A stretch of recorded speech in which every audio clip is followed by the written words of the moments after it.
Hello বন্ধুরা, আপনারা সবাই কেমন আছেন? আমি চলে আসলাম আমাদের লেবু বাগানে। তো আজকে লেবু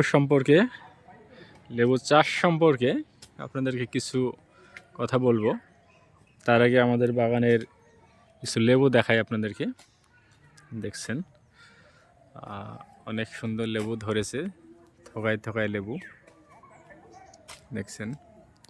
তো শুধু লেবু তো ধরলে হবে না, বাগান থাকলেও হবে না, এটাকে পরিচর্যা করতে হবে। পরিচর্যাটা আপনারা কিভাবে করবেন সেটা আপনাদেরকে দেখাই। তো তাহলে আসুন দেখি পরিচর্যা কীভাবে করবেন। যে দেখছেন গাছের গোড়াতে সার দেওয়া হয়েছে, একটু আমি কাছে থেকে দেখাই আপনাদেরকে। এই যে কত পরিমাণে সার দিয়েছি দেখেন। তো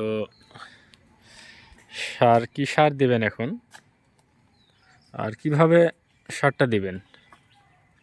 সারটা দিবেন গাছ থেকে আধা দূরে ফসফেট,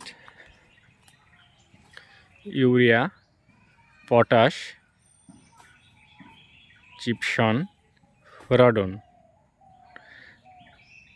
এর সাথে কিছু হরমোন দিয়ে দিবেন। দিয়ে একসাথে মিক্সার করে গাছের গোড়াতে ওইভাবে ছিটিয়ে দিয়ে এভাবে মাটি উঠায় দিবেন সুন্দর করে। তাহলে ইনশাল্লাহ এক সপ্তাহের মধ্যে ভালো একটা রেজাল্ট পাবেন।